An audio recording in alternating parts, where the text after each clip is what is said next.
menurut saya. Karena ada ayat yang tidak asli. Tidak asli apa, Pak? Tata layan yang tidak asli apa? Kalau tidak asli itu apa, Bu? Oh, dia yang ngomong, bukan saya.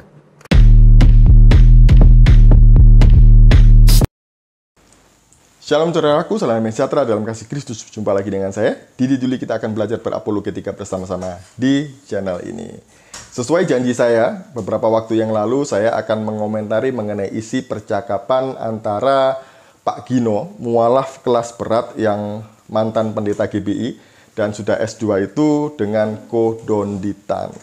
Nah, menurut saya ada yang aneh ketika mualaf ini disebut dengan mualaf kelas berat, namun gelagapan ketika berdiskusi dengan Ko Donditan. Sebelumnya mari kita bersama-sama melihat apa yang mereka bicarakan. Dalam kurung juga. Itu kan biasanya kalau kita masukin di dalam kurung itu nggak ada dicantumkan. Nih, ini juga dalam kurung. Nah, Ya. di sini ada kata. Di sini kan dalam tutup kurungnya di bumi. Ya, sama. Di sini juga di bumi. Oh, di bumi. Sama. Di sini juga sama. Yang Ya, itunya. Sama, Pak. Ini kok TB2 keluar lagi, kenapa? Ada yang direvisi, Pak. Ini kan tadinya awal catatan di pinggir halaman, Pak. Iya. Kalau Catatan di kaki. dalam tradisi penyalinan Bible, catatan-catatan yang di pinggir halaman atau yang di tengah dua kolom itu kan disebut skolia. Ya, sekolah. Makanya sekarang ada istilah scholars kan. Berarti catatan itu yang tadinya catatan menjadi ayat. Artinya apa, Pak? Ya, kenapa dimasukin? Ada apa namanya? Seperti kayak ada penafsiran dari penyalin yang dijadikan ayat gitu. Nah, Bapak sudah meninggalkan pendeta, sekarang sudah mau ke Islam.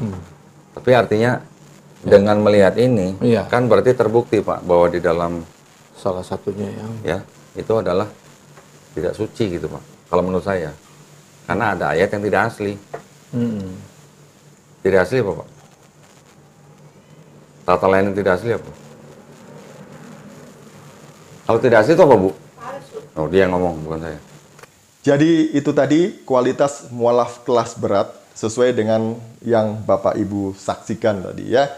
Aneh S2, tapi ketika disodorkan mengenai 1 Yohanes 5 ayat yang ke-7, dia bingung Bapak Ibu bagaimana menjawab dan menjelaskannya. Lah pertanyaannya, ketika dia jadi Kristen, dia nggak pernah baca Alkitab dong, karena nggak tahu kalau ada ayat ini. Kemudian, kalau dia memang pendeta beneran, apa yang dia ajarkan kalau dia ayat ini aja nggak tahu? Kalau katanya dia S2, Magister Teologi, lalu apa yang dia pelajari ketika kuliah S2? Ini menjadi pertanyaan dia. Nggak tahu dia. Dan yang lucu adalah ketika dia berdiskusi mengenai Septuaginta. Katanya dia malas baca Septuaginta. Orang kitab ini nggak dikanonisasi kok. Ini bikin saya tepuk jidat deh, Bapak Ibu ya. Dia nggak tahu atau pura-pura malas baca. Jadi, apa itu Septuaginta? Jadi, Septuaginta adalah terjemahan kitab Perjanjian Lama ke bahasa Yunani yang diterjemahkan oleh sekitar kurang lebih 70-an orang Yahudi di Alexandria, Mesir. Baru di abad yang keempat disebut sebagai Septuaginta oleh Agustinus dari Hippo. Jadi ini sejarah mengenai Septuaginta. Nah, kita akan menanggapi diskusi mengenai saksi di surga atau Yohanin Koma dalam 1 Yohanes 5 ayat yang ke-7. Katanya ayat ini adalah ayat palsu karena ayat ini adalah ayat sisipan yang ditambahkan dalam kurung.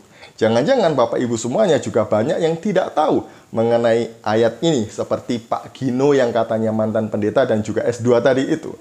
Mari kita bersama-sama membahas kenapa ayat ini ada di dalam Alkitab terbitan LAI namun dalam tanda kurung.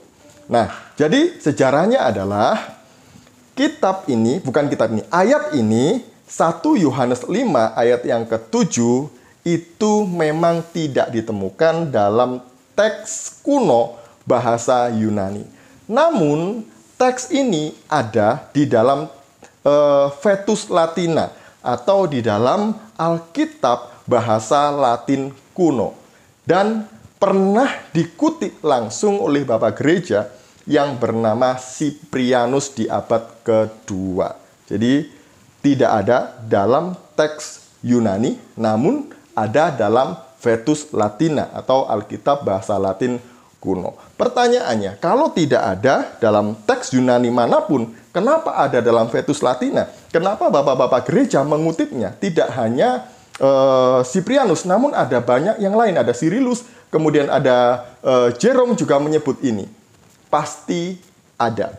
Sebagaimana yang disampaikan oleh Jerome atau Hieronymus ini ketika dia memperbaiki Vetus Latina menjadi Vulgata. Dan ketika dia menyelesaikan pekerjaannya ini, dia menyebutkan bahwa kemungkinan ada kesalahan penyalinan yang dilakukan oleh para penyalin terdahulu sehingga ayat ini terlewat dari penyalinan itu sehingga tidak muncul dalam teks Yunani kunonya. Jadi pasti ada, karena itu ada di dalam Vetus Latina. Kemudian teks ini juga muncul dalam kitab Perjanjian Baru berbahasa Yunani yang diterbitkan atau yang disusun oleh Erasmus, yaitu Textus Receptus di abad ke-16. Itu ada ya. Nah, Textus Receptus inilah yang menjadi induk dalam penerjemahan kitab King James Version. Dan juga di abad ke-19, 1881, sekitar itu ada dua orang, Westcott and Holt, itu juga menyusun Alkitab Perjanjian Baru dalam bahasa Yunani. Disebut WH, disingkat WH ya.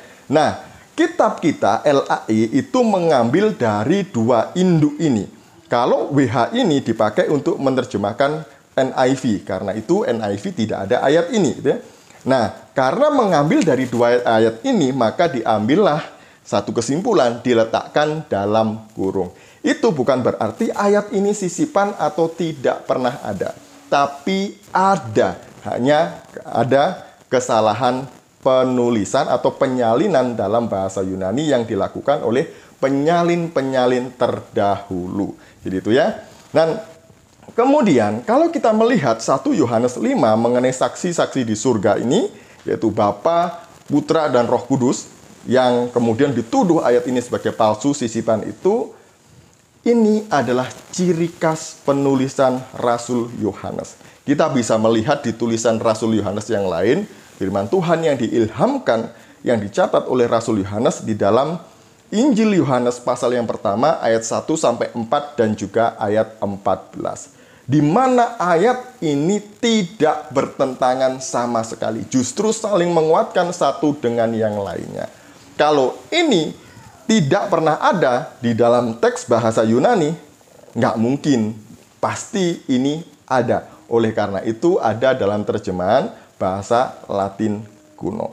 Dan ayat ini selain tidak bertentangan dengan Yohanes 1 ayat 1-4 dan juga 14, juga tidak bertentangan dengan apa yang diajarkan oleh Tuhan Yesus di dalam Matius pasal 28 ayat yang ke-19.